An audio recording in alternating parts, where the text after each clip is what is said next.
De nombreux marchés publics comprennent des clauses d'insertion qui sont souvent vécues comme une contrainte par les entreprises. À travers ce témoignage, découvrez comment l'entreprise Delta Construction a su faire de ces heures d'insertion une opportunité pour son chantier de rénovation de logements et comment l'APLB a facilité la mise en œuvre concrète de ce projet. Travaillant sur un chantier de réhabilitation en lieu habité, on a besoin d'une personne en plus qui fasse le lien entre les locataires et le chantier.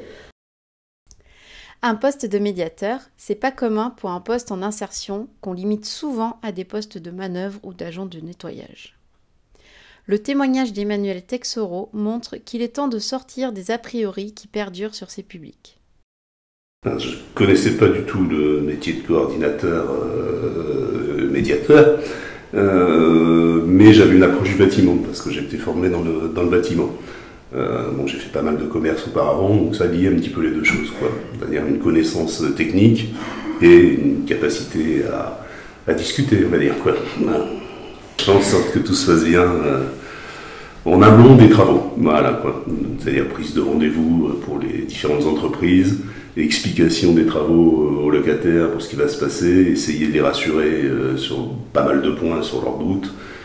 Et puis oui, faire en sorte que tout se passe bien, quoi. Mettre de l'huile, quoi, tout bêtement.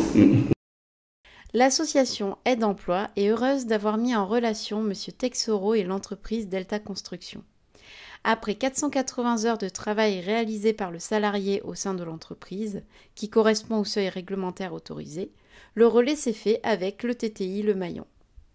L'avantage aussi, c'est de voir qu'une entreprise peut faire appel à nous pour des corps de métier et des secteurs d'activité complètement différents de ce qu'on s'attend d'une association intermédiaire qui est souvent sectorisée dans le service à la personne, nettoyage, alors qu'en fait on a plein de potentiels et de profils. La preuve, Manu est arrivé au moment idéal pour intégrer l'entreprise, mais on peut varier effectivement et on a des profils qui peuvent s'adapter aux demandes et ça existe en association intermédiaire aussi, c'est vrai. Chloé nous explique la rencontre de Delta Construction avec l'association APLB. Étant nouveau sur la région, on n'a jamais eu de chantier dans la région d'Angoulême. On s'est renseigné auprès de sous-traitants avec qui on travaille, qui nous ont signalé travailler avec Le Maillon depuis longtemps en insertion et c'est eux qui nous ont donné le contact. Après, on a rencontré les directrices du Maillon en fin d'année dernière pour établir un peu nos besoins. Quelles conclusions portent le salarié et l'entreprise sur cette collaboration avec Aide Emploi et Le Maillon? Comme on l'a recommandé pour moi, je recommanderais Aide Emploi. Pour Emmanuel, il est en temps plein, ce qui est le besoin sur ce chantier. Les autres besoins qu'on a en manutention ou en nettoyage ne sont pas à temps plein et pour ça, Aide Emploi s'adapte assez bien pour qu'on ait juste des journées de travail et pas des demi-journées même, ce qui nous arrange bien, contrairement à une entreprise d'intérimaire habituelle. Oui. Moi, c'était vraiment des structures que je ne connaissais pas. Hein. C'est la première fois que je fais de l'intérim. Hein.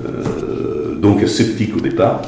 Et finalement, je dois bien avouer que APLB Le Maillon, ça a été top pour moi. Parce que 15 jours après qu'on se soit rencontrés, il me trouve un boulot, j'allais dire, un vrai emploi, je veux dire, intéressant. Et donc, oui, qu'est-ce que vous voulez que je demande de plus? Forcément, ouais. Forcément, tout est bien. Si on n'avait pas pris de médiateur, je pense qu'il y aurait plusieurs ratés d'appartements qu'on n'a pas réussi à ouvrir et donc de perte de temps, de perte d'argent. Donc finalement, un chantier de réhabilitation, il nous faut une personne en plus qui fasse le lien entre le chantier et les locataires.